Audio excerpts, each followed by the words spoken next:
নমস্কার শ্রোতা বন্ধুরা, সকলকে পরমাত্মার সন্ধানের চ্যানেলে স্বাগত। অশোক ষষ্ঠীর পৌরাণিক কাহিনী। কখন করবেন এই অশোক ষষ্ঠী? চৈত্র মাসের শুক্ল পক্ষের ষষ্ঠী তিথিতে অশোক ষষ্ঠী ব্রত পালন করতে হয়। স্ত্রীলোকেরাই অর্থাৎ মেয়েরাই এই ব্রত পালন করে থাকে। এই ব্রত করতে আমাদের কি কি লাগবে এবং কিভাবে আমরা এই ব্রত পালন করব? অশোক ফুল, মুগ কলাই, দই। চৈত্র মাসে শুক্লপক্ষে ষষ্ঠী তিথিতে স্ত্রীলোকেরা ষষ্ঠীর পুজো করবে। তারপর প্রত্যেকে 6টি মুগ কলাই ও 6টি অশোক ফুলের কুঁড়ি দই দিয়ে মাখিয়ে খাবে। ওই দিন অন্ন খাওয়া যাবে না, অর্থাৎ ভাতের চাল থেকে যে সমস্ত জিনিস তৈরি হয় সেগুলো খাওয়া যাবে না। লুচি, পরোটা ইত্যাদি খাওয়ার কোনো বিধিনিষেধ নেই। ফলমূলও খেতে পারেন। ব্রত কথা বা পৌরাণিক কাহিনী। সে যুগে তপবনে এক মুনি থাকতেন। বনটির চারিদিকে অনেক অশোক গাছ জন্মেছিল।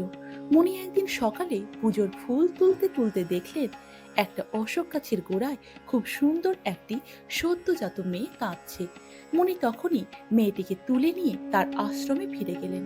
পরে ধ্যান করে তিনি জানতে পারলেন যে শাপের ফলে হরিণ রূপিণী এক মেয়ে এই মেয়েটিকে প্রসব করেছে। মুনি মেয়েটিকে খুব যত্নে লালন পালন করতে লাগলেন। হরিণীও রোজ একবার করে এসে মেয়েটিকে দুধ খাইয়ে যেতে লাগলো। অশোক গাছের গোড়ায় তাকে পাওয়া গিয়েছিল বলে মুনি মেয়েটির নাম রাখলেন অশোকা।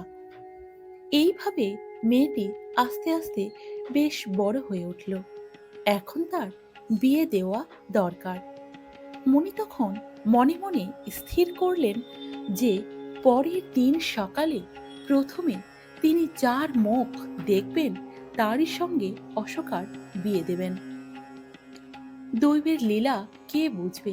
পরের দিন সকালে উঠে মুনি দেখতে পেলেন যে এক রাজপুত্র তার অনেক লোকজন নিয়ে আশ্রমের দরজায় অপেক্ষা করছে। মুনি তাকে জিজ্ঞাসা করলেন, তুমি এখানে এসেছ কেন? রাজপুত্র বলল, আমি মৃগয়া করতে বেরিয়েছিলাম। কাল রাত্রিতে খুব বড় ঝড় জল হওয়ায় আর ফিরতে পারিনি। আপনার কুটিরে আশ্রয় নিয়েছিলাম, তাই আমি এখানে এখনো দাঁড়িয়ে আছি। মনি দেখলেন খুব ভালো একটা সুযোগ পেয়েছি, বড় একটা সুযোগ। তখন তিনি রাজপুত্রকে নিজের ইচ্ছার কথা জানালেন। মনির কথা শুনে রাজপুত্র মেয়েটিকে বিয়ে করতে রাজি হলো। আর মনি রাজপুত্রের হাত ধরে অশোকাকে তার হাতে সঁপে দিলেন। মনি পরে বললেন, রাজকুমার, আমি তোমার পরিচয় জানি না, আর তুমিও এর পরিচয় জানো না। তবুও আমার কথায় তুমি একে বিয়ে করলে। তুমি আর তোমার বাবা এ বিয়েতে খুশি হবেন। অশোকা খুবই গুণের মেয়ে, গুণসম্পন্ন মেয়ে। তারপর মনি আবার অশোকাকে বললেন, মা অশোকা, এই অশোক ফুলের বীজগুলো দিচ্ছি, নিয়ে যাও। আর এখান থেকে যাবার পথে বীজগুলো রাস্তায় ছড়িয়ে দিও। তাহলে রাজবাড়ি পর্যন্ত অশোক গাছের সারি হয়ে যাবে। আর দরকার হলে তুমি একাই এই অশোক গাছের সারি ধরে ধরে আমার কাছে এই কুটিরে পথ চিনে আসতে পারবে। আর অশোক ফুলগুলো শুকিয়ে রেখে দিও। চৈত্র মাসে অশোক ষষ্ঠীর দিনে ওগুলো খেও। তাহলে জীবনে কখনো শোক, তাপ, দুঃখ, কষ্ট পেতে হবে না। মণিকে প্রণাম করে রাজপুত্র অশোকাকে সঙ্গে নিয়ে রাজবাড়িতে ফিরে গেল। রাজা রানী সব শুনে খুশি মনে ছেলে ছেলে বউকে বরণ করে ঘরে তুলল। এরপর বেশ কিছুদিন কেটে গেল। অশোকার 7 ছেলে ও এক মেয়ে হয়েছে। রাজা রানী সময় মতো সকলেরই বিয়ে দিয়ে স্বর্গে গেছেন। একবার চৈত্র মাসের শুক্লা ষষ্ঠীতে রাজার বাৎসরিক শ্রাদ্ধের তিথি পড়ল। অশোকা বউদের ডেকে বলল, আজ অশোক ষষ্ঠী, আমি আজ ভাত খাবো না। বউয়েরা তখন মুগ কলায় সেদ্ধ করে দিল। সারাদিন কাজকর্ম করার পর ক্লান্ত হয়ে রাত্রিতে সকলেই ঘুমিয়ে পড়ল। পরের দিন অশোকা দেখল যে ছেলের বউরা কেউ ঘুম থেকে ওঠেনি।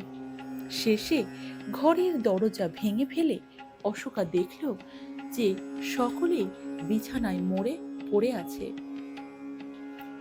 এই অবস্থায় পড়ে অশোকার হঠাৎ মুনির কথা মনে পড়ে গেল। অমনি সে অশোক গাছের শাড়ি ধরে মুনির কাছে গিয়ে হাজির হলেন। মুনি অশোকার সব কথা শুনে ধ্যান করে সব কথা জানতে পারলেন, আর অশোকাকে বললেন, বউয়েরা যখন মুগ কলাই সেদ্ধ করছিল তখন অসাবধানে একটি ধান তার মধ্যে পড়ে গিয়েছিল, আর তাই খাওয়ার জন্য সেই পাপে ওই দুর্দশা হয়েছে। যাক, তুই এই কমণ্ডলুর জল নিয়ে গিয়ে তাদের গায়ে ছিটিয়ে দে, তাহলে সকলে বেঁচে উঠবে। অশোক ষষ্ঠীর দিনে খুব সাবধানে 6টি অশোক কুড়ি, 6টি মুগ ডাল দই দিয়ে খেয়ে তবে অন্য জিনিস খাস।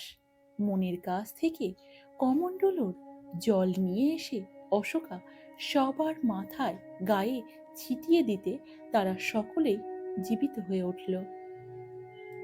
তারপর মায়ের সাহায্যে, মায়ের মাহাত্ম্যে ক্রমে ক্রমে দেশের সর্বত্র ছড়িয়ে পড়ল অশোক ষষ্ঠীর কথা। এই ব্রত করলে কি ফল লাভ হয়, এই ব্রত পালন করলে ছেলে মেয়েরা দীর্ঘজীবী হয়ে থাকে মা অশোক ষষ্ঠীর কৃপায়। তাহলে ভিডিওটি যদি ভালো লেগে থাকে তাহলে কমেন্টে জয় মা অশোক ষষ্ঠীর জয় লিখতে ভুলবেন না।